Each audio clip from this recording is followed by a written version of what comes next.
Oke, Assalamualaikum warahmatullahi wabarakatuh. Perkenalkan, nama saya Muhammad Dafi Arzika dengan NIM 26050 123140108. Kesempatan malam ini saya mau ngebuat video apa ya, berarti ya, review bukan review sih benar.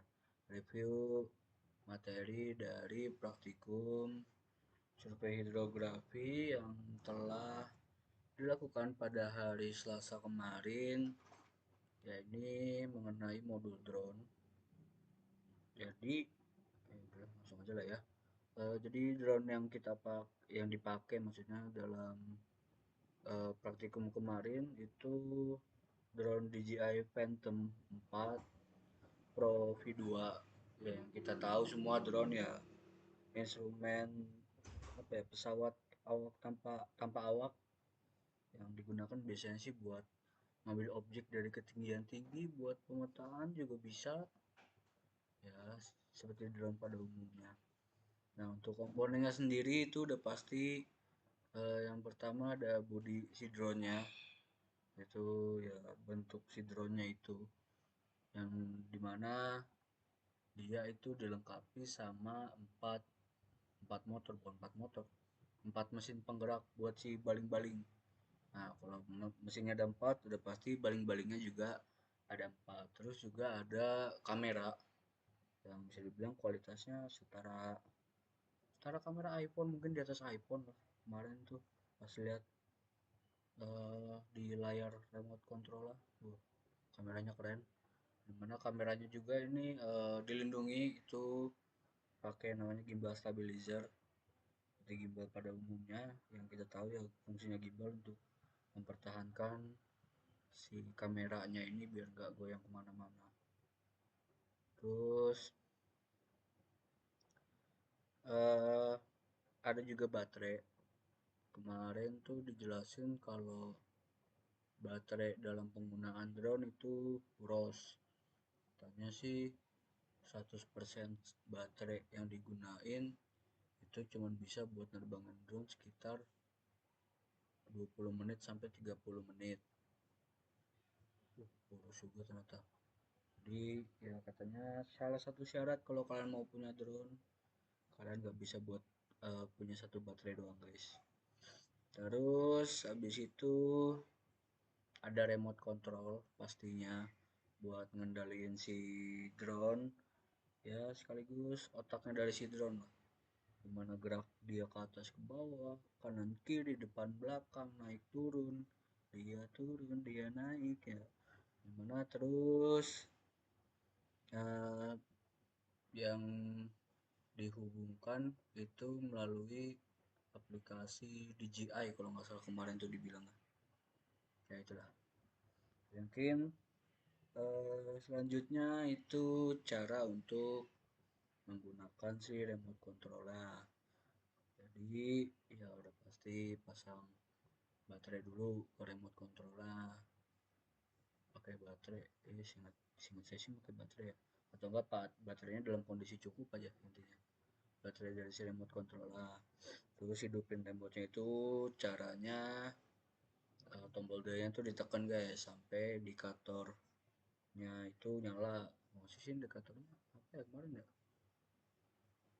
layarnya apa lampu gitu, ada lampunya ada layar gitulah yang nyala kayak itulah. Habis itu eh, ya seperti, bukan seperti sih, ya habis itu ya disambungin ke drone-nya.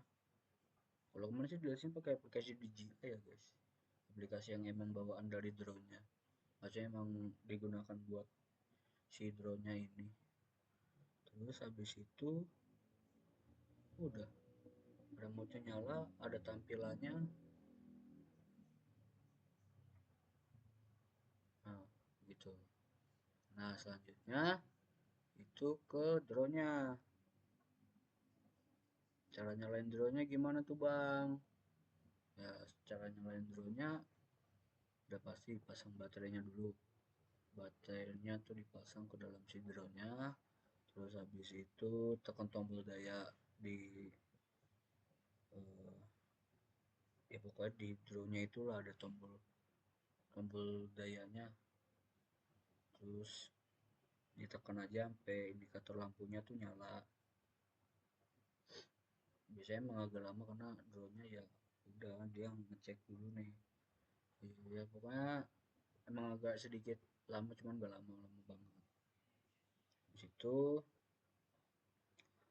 eh, tahu gimana drone-nya bisa diterbangin atau enggak ya, terus kalian tekan ya tadi gue bilang indikator itu kalau nggak lampu ya ada notifikasi di remote itunya, remote control itu kalau drone-nya tuh udah bisa diterbangin.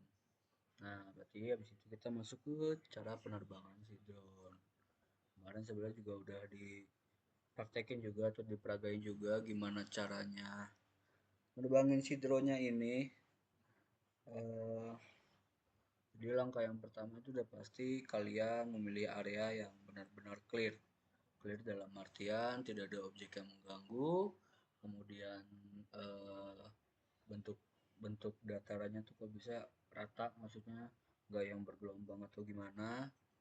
Di situ ya udah terbangin drone-nya. Nah, caranya gimana? Jadi caranya tuh kan ada remote control.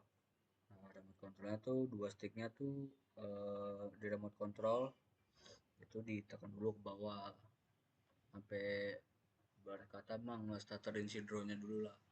Terus dia ada bunyi kayak kalian habis nyalain, kayak kalau kalian nyalain motor atau mobil, nah gitu bunyinya. Kayak mesin mesin kayak mesin motor dia emang bunyinya tuh. Nah, habis itu ya udah sampai dia muter, balik-baliknya muter, muter-muter. Itu udah terbangnya tuh pakai stick yang kiri. Jadi stick yang kiri itu gunanya buat naik dan turunin si drone-nya, terus buat hmm,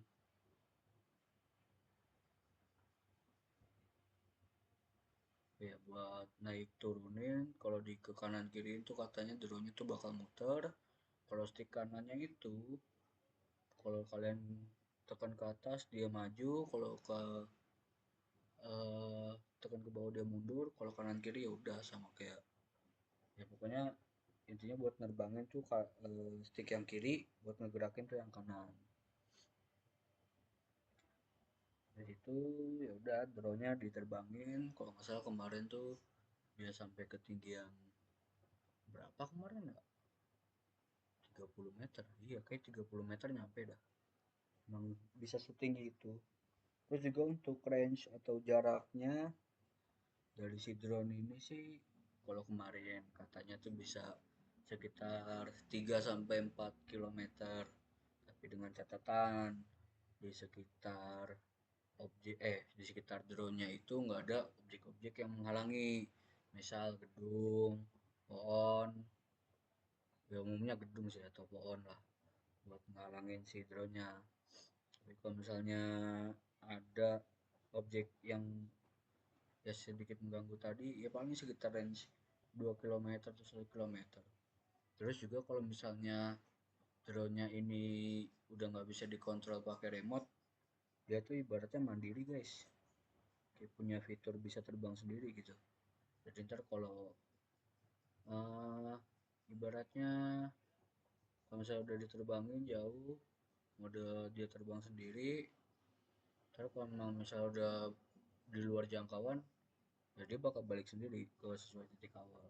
Memang ada fitur yang emang canggih nih drone, ibarat kata mah kayak lagi main burung dara, mau diterbangin yang jantannya jauh juga bakal balik ke betinanya gitu. Habis itu buat nurunin si drone-nya ini dia ada dua mode. Yang kemarin jelasin sih ada dua mode.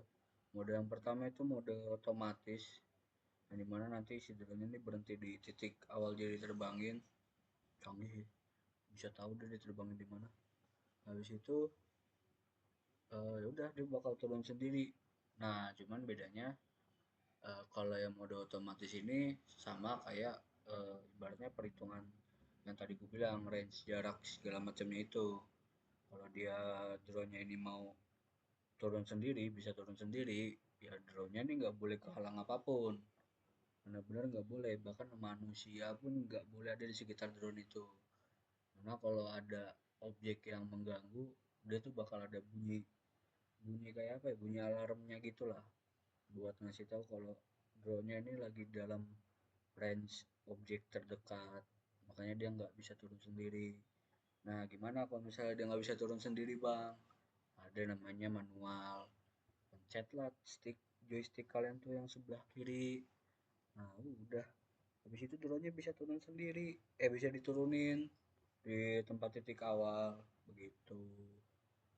Jadi, ya, begitu cara, eh, bukan cara, apa ya, materi yang saya sampaikan tentang drone DJI Phantom ini, yang dimana setelah saya searching-searching, harganya lumayan mahal ternyata. Makanya kemarin saat uji coba saya tidak berani menerbangkan karena satu buah drone setara dengan UKT saya selama 4 semester.